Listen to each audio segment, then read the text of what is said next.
Olá! Agora vamos conversar com a professora Marília Louveson, da Faculdade de Saúde Pública da Universidade de São Paulo, sobre saúde suplementar no Brasil.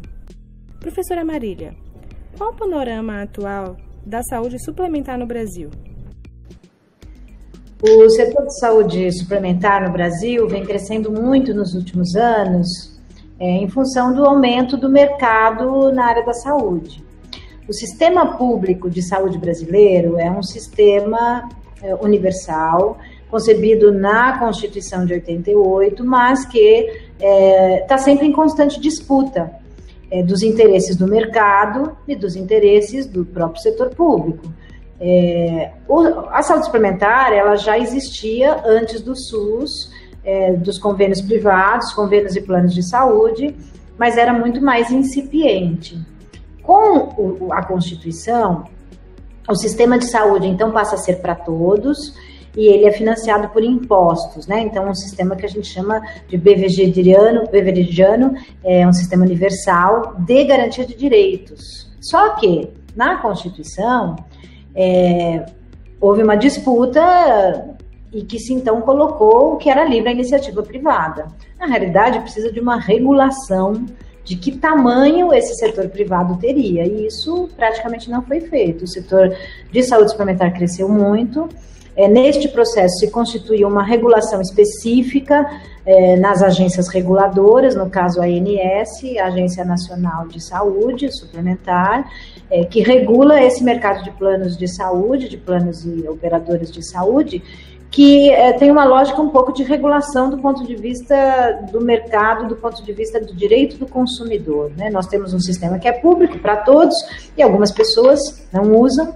Primeiro porque foi construído um imaginário na sociedade brasileira de que o SUS é um sistema para pobre, o que não é verdade. Sistemas universais são sistemas que toda a população usa, assim como a gente tem no Canadá, como a gente tem no Reino Unido, que não é um sistema como nós tínhamos antes do SUS, que era na época do INAMPS, que era um sistema bismarquiano com a lógica do trabalho. Eu, trabalhador, recolho uma parcela do meu salário, o empregador recolhe uma parcela do seu, e o sistema de saúde, então, oferece como benefício assistência médica. Esse era o formato que a gente tinha. Quem não era trabalhador formal era indigente, era atendido pelas santas casas, pela benemerência, e as pessoas que queriam pagar um plano privado já tinham a opção de contratar um plano privado. Com o SUS, os trabalhadores e toda a sociedade brasileira têm direito a todos os serviços financiados com impostos, mas este imaginário de que aquilo que é público não funciona muito fortemente também porque o SUS muitas vezes não funciona mesmo e tem dificuldades de acesso e ampliou muito o acesso para muita gente, então nem sempre você consegue uma agilidade desejada, nem sempre você tem a livre escolha que você gostaria, e tem toda uma disputa do ponto de vista de que para tratar da saúde a gente precisa de especialistas, a gente precisa de alta complexidade, e isto nem sempre também o sistema público consegue oferecer com agilidade, temos filas de espera, temos algumas dificuldades ainda não resolvidas nesse sistema que abarcou tanta gente de uma hora para outra, com um subfinanciamento que inclusive não lhe permite avançar mais do que ele tem conseguido avançar. Para vocês terem uma ideia, hoje esses 25% da população vivem com 4 vezes mais recursos do que os outros 75% da população que tem um sistema bastante subfinanciado. Então fica até perversa esta relação de comparação. Mas, por outro lado, a gente não pode deixar de dizer que a saúde suplementar ela tem uma lógica bastante individualizada, fragmentada, que nem sempre cuida bem das pessoas. Mas é um mercado que cresceu muito, vem disputando os trabalhadores, tem vários segmentos que diferem um pouco, seja o seguro, saúde, seja as autogestões, por exemplo, das empresas públicas, todas elas sob regulação da ANS. É um mercado que basicamente são planos coletivos, né? Os planos individuais reduziram muito, porque também não há tanto interesse no sentido de você ter um valor de mercado e uma atualização monetária adequada aos interesses de quem está nesse negócio. É um negócio, E aí a grande pergunta é, né, primeiro, assim, qual é a capacidade do Estado de regular um setor privado, considerando que o sistema é público para todos e que isso seria uma pequena parcela para algumas pessoas que fizessem questão de pagar por uma hotelaria diferenciada, um tipo de serviço mais sofisticado, que não é o que acontece hoje. E como é que a gente cria uma possibilidade de que toda a população brasileira possa usar o SUS para trazer algum sentido, inclusive numa luta de que ele funcione melhor, etc. É preciso regular o tamanho do setor de saúde suplementar e é preciso também a gente rever um pouco as próprias isenções fiscais. Hoje, se a gente for pensar, há um incentivo para as empresas e para os trabalhadores com isenções fiscais, com incentivos específicos, inclusive de desconto em imposto de renda, para que você tenha um seguro privado. Até com uma certa ilusão que se a população brasileira usar os planos privados, ela vai desafogar o SUS, vai ter menos gente usando o setor público. Sistemas universais que funcionam no mundo inteiro são sistemas para a população como um todo. Por que é tão importante regular a saúde suplementar? A regulação da saúde suplementar é fundamental do ponto de vista de que o sistema é um sistema público e que tem uma parcela, né, da população que depende deste sistema, que é um sistema de mercado. Ele vende um produto e é preciso garantir que ele entregue este produto que ele vende ao custo que a sociedade brasileira se dispõe a pagar. Então, além de tudo, há o que a gente chama de um mix público-privado das relações entre a saúde suplementar e o SUS muito forte.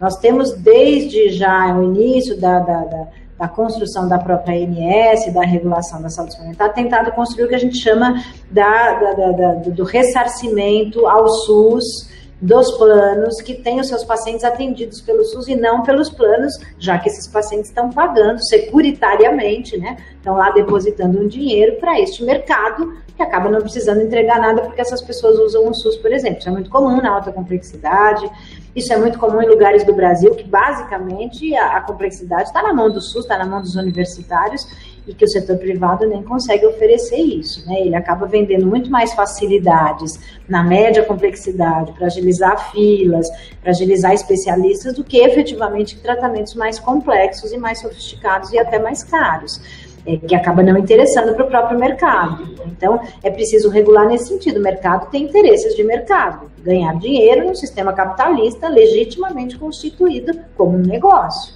Agora, se eu tenho saúde como um valor social, um interesse societário, que é um sistema público, que por não funcionar muito bem, ou porque a gente ainda não conquistou a sociedade neste pacto social de que é exigindo serviços públicos de qualidade que a gente vai ampliar, inclusive, a nossa potência cidadã de exigir serviços adequados, né? E que acaba tendo uma certa materialidade e um certo imaginário de valor nesse setor privado, ou seja, as pessoas fazem de tudo para comprar, inclusive pessoas mais pobres, e que acabam tendo isso como um valor, ou mesmo os trabalhadores que colocam isso como um benefício, até os trabalhadores públicos. Então, nós temos uma disputa aí não conquistada e que até por isso é preciso, enquanto Estado, regular o tamanho deste negócio. O que ele vai vender, a que preço, o que ele vai entregar e regular as relações entre este setor privado e o SUS, a ponto dele hoje, por exemplo, não interferir tanto na lógica de que eu quero especialista, vários especialistas, quero incorporação tecnológica muitas vezes pouco racional e quase não dou valor a um atendimento mais integral, comunitário, a promoção e prevenção, a não ser que eu tenho um problema de saúde mental, a não ser que eu tenha uma condição social mais complicada, que more lá num território onde o SUS faz todo sentido, ou que more até na rua, e que aí tudo faz muito sentido no setor público, né? A partir do momento que eu sou classe média, que eu sou trabalhadora, aí só faz sentido muitos médicos, muitos especialistas, ninguém cuidando de mim. Eu me descolo de qualquer possibilidade de ter alguém da estratégia de saúde da família, um agente comunitário me visitando. Eu me descolo da possibilidade de qualquer pensamento de produção de saúde de maneira mais coletiva no território, e aí crio um valor muito voltado para os interesses do mercado.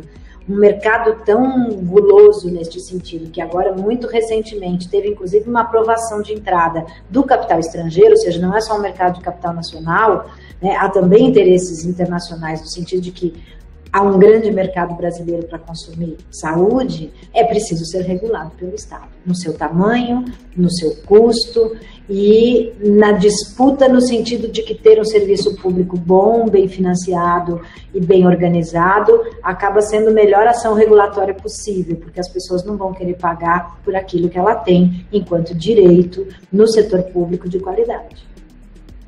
E quais são as maiores dificuldades que existem na relação público-privado? Quais as perspectivas para o futuro? As maiores dificuldades que nós temos hoje na relação público-privado estão muito fortemente em que sentido que a gente concebe para o setor saúde. Entender saúde como direito, num conceito mais ampliado, e compreender uma política de proteção social sobre a égide da Seguridade Social, saúde, assistência e previdência, está muito relacionado a essa aposta de mundo que muitos de nós temos, mas que nem toda a sociedade brasileira aposta. As apostas mais ultraliberais, neoliberais, que vêm sendo construídas no capitalismo brasileiro, cada vez mais, e no mundo todo, cada vez mais financiarizado, e num momento político atual, de contexto político muito fortemente voltado para este individualismo, né, para esta lógica do mercado, até para uma certa negação do que é público, da política, do orçamento público, como a gente vive hoje, uma disputa muito grande. Precisamos ter orçamento para as políticas sociais, né? Precisamos ter impostos, recursos que sejam tributados, inclusive de maneira redistributiva até, né? Que onere menos as populações que têm menos recursos, que não é o caso da maior parte dos nossos impostos. Então, estas são apostas que estão sempre em constante disputa. Então, essa é a maior dificuldade, né? Que a gente possa ter um pacto social que de fato assuma que o SUS seja de verdade um patrimônio nacional e que a gente crie, então, relações de ganha-ganha, ou seja, em vários momentos o SUS precisa do setor privado, seja para produzir insumos, seja para produzir medicamentos, seja para fornecer determinados tipos de assistência, seja para poder contribuir com o que a gente chama de um privado complementar ao SUS. Hoje a gente tem serviços privados complementares ao SUS, filantrópicos ou não.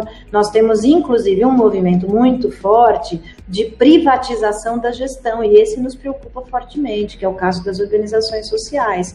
Ou seja, é um privado que entra por dentro do SUS e, no caso, por exemplo, de lugares como São Paulo, passa a fazer a gestão de unidades básicas de saúde, de centros de atenção psicossocial. E aí a grande questão é, será que a lógica do privado é a mesma do público?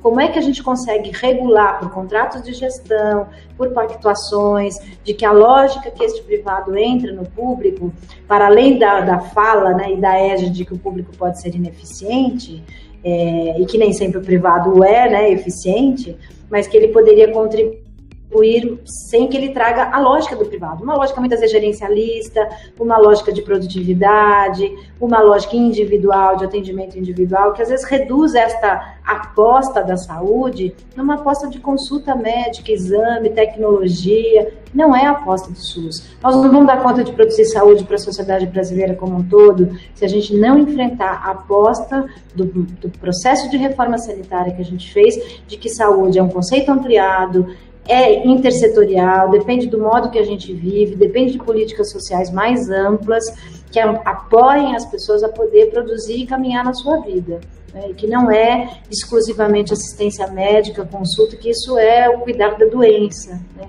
Isso é, inclusive, às vezes uma racionalidade pouco razoável de incorporação tecnológica, quase iatrogênica em alguns casos. Então, nós temos que enfrentar isso. É lógico que o mercado tem interesse que a gente consuma, né? Cada vez remédios mais caros, cada vez remédios mais sofisticados. E aí você vai dizer para mim, mas não é vantajoso a gente ter um mercado produzindo inovação? Com certeza.